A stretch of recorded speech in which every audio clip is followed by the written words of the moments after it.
Hey guys, today I'm sharing with you the best apple pie recipe, the best Dutch apple pie recipe that you can make hands down.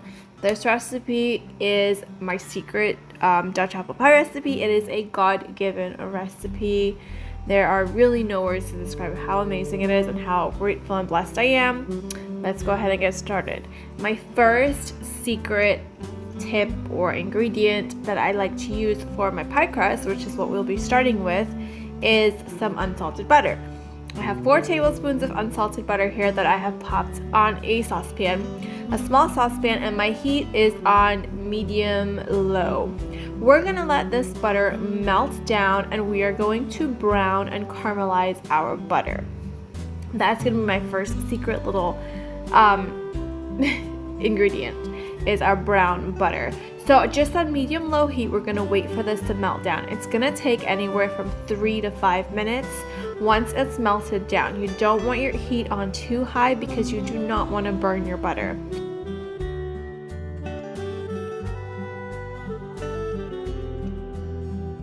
I'm gonna go from that nice yellow color to more of a golden yellow color.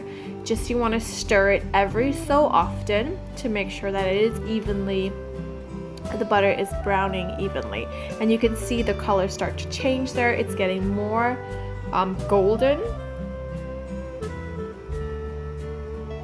and we're just gonna let this go. Again, stir it every so often, and you can definitely start to see the color changing there. Takes anywhere from 3 to 5 minutes. You will start to smell caramelized, like a caramel fudge flavor. That's that color that you're looking for, a nice light golden brown color. You're gonna take the heat off and let it sit on your stove. The remaining heat is just gonna finish browning it, and we're gonna get on to our next step. So just turn the heat off and let that brown butter sit in that saucepan. Now let's move over to our dry ingredients for our pie crust. I have some all-purpose flour in a sift here in my sieve, and cornstarch, granulated sugar, and a little teaspoon of salt. I will have all the amounts listed below in the description box. Now the next secret ingredient to my pie crust is my graham cracker crumbs. This is going to give it an amazing flavor along with the brown butter. It is phenomenal. It is honestly a blessing. If you don't have graham cracker crusts, you can use digestive biscuit crumbs, or you can take digestive biscuits or graham crackers and put them in a food processor, or you can roll them in a Ziploc bag and just crush them really fine. And we are going to sift this because we want the crumbs to be the same consistency almost as the flour. We don't want too large crumbs, so I'm going to go ahead and sift in crumbs. Again, all the amounts will be listed below to make it easier for you. Now, towards the end here, we will have some larger crumbs, so I always like to take my hands and rub it against the edges of my sieve to get as much of those graham cracker crumbs as possible. There's always like about a tablespoon left over and I just set that back aside. We're gonna mix together all our dry ingredients together really well. And now we're going to add in our shortening. I am using Crisco vegetable shortening. You can use the butter flavored shortening as well. That would work perfectly. I just didn't have it on hand. If you don't have vegetable shortening, you can just use cold unsalted butter. However, the Crisco shortening is going to give you a much flakier crust. And I do recommend the Crisco brand over any other brand because I just think it works best. We're adding in a 2/3 cup of packed vegetable shortening in there. And I'm going to use the back of my fork to press in this shortening into our dry ingredients. You can use a pastry cutter if you like, and as always when I'm making a pie crust, I like to use my hands. That way I know what I'm working with, I know how it feels. So I like to take my hands and pinch in the shortening into the flour. Just take my fingers and pinching in the shortening with the flour in the crumbs, graham cracker crumbs, etc. until we have a nice crumbly mixture. We will have larger crumbs of shortening running throughout. And that looks beautiful. Just take about a minute and really incorporate that shortening into the flour.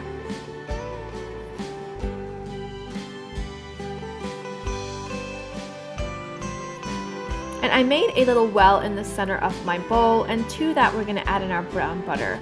Now you can see the edges are nice and there's little like brown spots. This is cool to touch at this point, and I'm gonna add in this beautiful, amazing browned butter.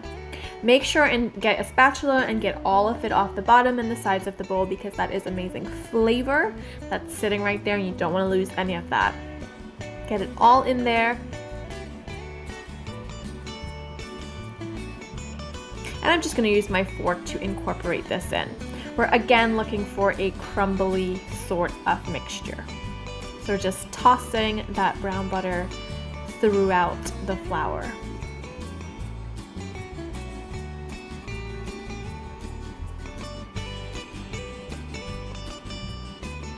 Once that is really well mixed in, we're going to need some very cold water. I just took some water and I placed it in my freezer, so it's nice and cold. And this is perfect. What we're looking for, a beautiful crumbly sort of texture and mixture.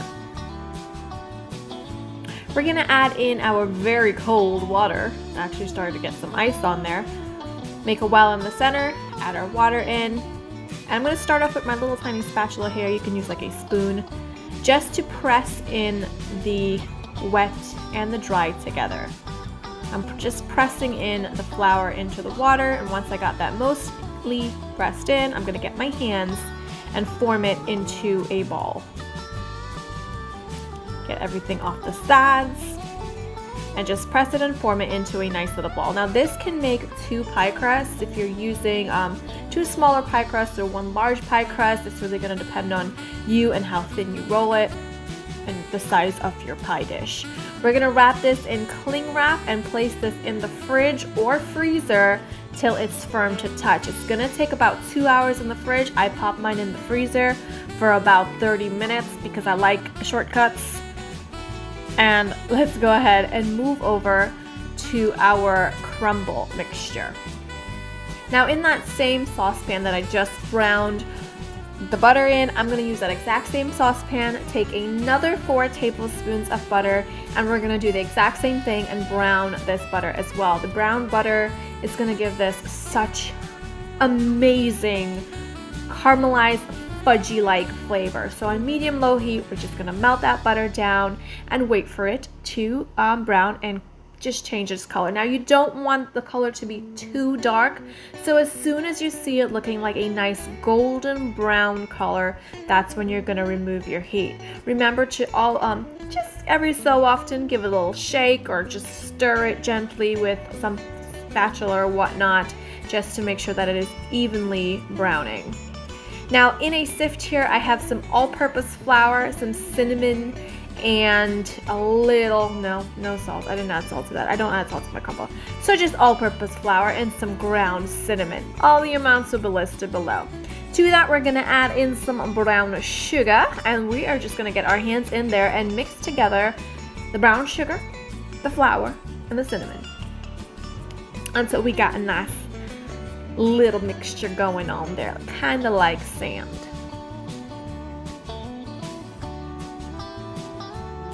And now to this mixture, I have some cold unsalted butter that I am going to cut up into tiny little cubes, and we're gonna go ahead and add that in.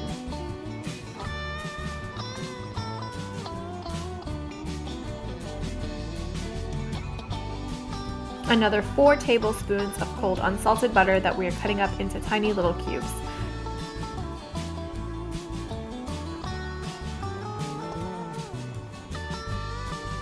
Once we've cut that up, we're going to toss the butter around in the flour, and again I'm going to start pinching in the flour and the butter together to create a crumbly sort of mixture. So just pinch in the butter and the flour together.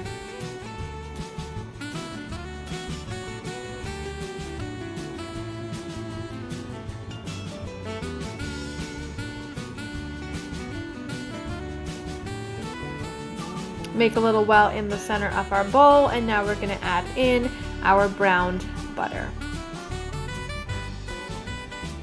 I'm just using my knife because it was right there on the counter. You can use a fork or a spoon. We're just gonna incorporate that together. And we're gonna mix this really well until it is all coated in the brown butter. And what I love about my, when I'm making a crumble for the top of my pie is I love a different variation of crumbs. I want some big crumbs and I want some small crumbs. So to get that, I squeeze together that mixture in my hand. I've probably said mixture a million times in this recipe, so forgive me for that. But I'm gonna squeeze together this and then I'm gonna break it up. So that way I have some big chunks and some little chunks. And if you like fudge, this is smelling like fudge. It's also kind of looking like it as well. It is amazing, absolutely amazing. We're gonna cover this with cling wrap and place this in the fridge for about 30 minutes or so to chill and set. Again, I am so grateful and blessed, y'all. I just can't. I can't say it enough. Now I have 3 apples here. Use whatever apples you want. Doesn't really matter to me. I like to use Gala apples. You can use Granny Smith. A lot of people like the tartness of that. And I have 3 large apples. I am cutting this up. I use a potato peeler to peel my apples really quickly. And we're gonna cut it up into about 1.5 inches by 1.5 inches slices and cubes.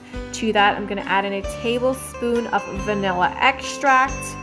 We're gonna add in some ground cinnamon, and we're gonna need the juice of 1 lemon.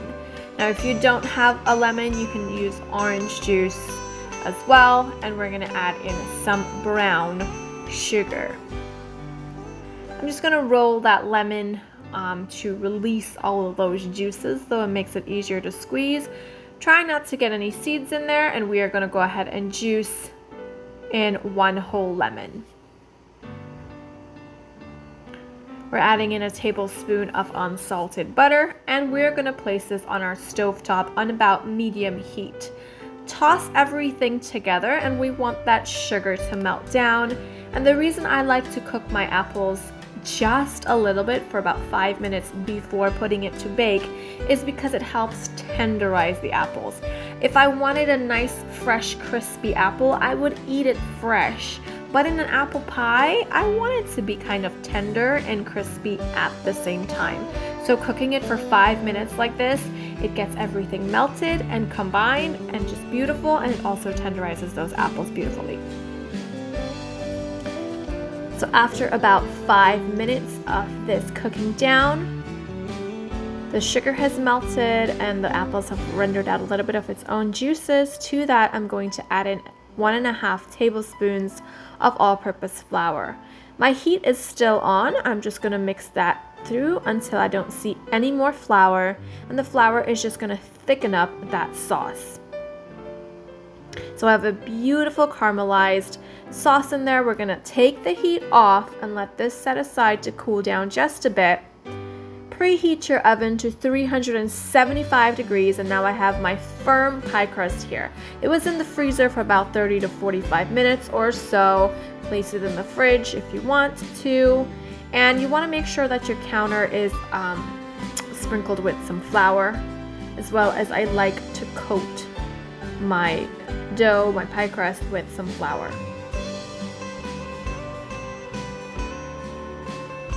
Take an extra 1 to 2 tablespoons of flour just to coat everything so nothing sticks.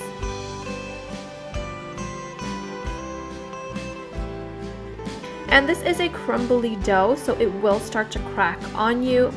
If it does, and when it does, because it probably will, just bring it back in together with your hands like that, and I like to press it in. Remember, there's cold, there's shortening in there and the butter in there, so just take your hands and kind of mold it back together.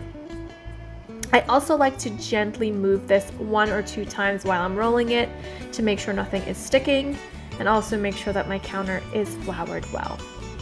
You don't want too much flour, but you just want to make sure nothing sticks. And you're just going to roll this out to the size of your pie dish. I like to get both of my hands under the pie crust gently to help me lift it and put it onto my pie dish. If you want, you can use a flat spatula to help you out a little bit. Cut off the excess. You can use the excess for topping it if you want. We have a crumble, so we don't need it. I like to set it in the fridge so I can use it for something else at a different time. And you can also pop it in the freezer to preserve it for a little bit longer. But this pie crust is going to give you 1 large pie or 2 smaller pies. When we have that nice and set into our pie dish, and we're going to press it down a little bit all around the edges, make sure that it is even. Place in your apple pie filling. Get your crumble out of the refrigerator. You're going to give the crumble a little toss around in your hands just to loosen it up, because at this point, being in the fridge for about 30 minutes, it gets really solidified. We're just going to place this all on top of our pie evenly and all around. And we are going to bake this at 375 degrees for about 30 to 35 minutes until nice and golden brown on top.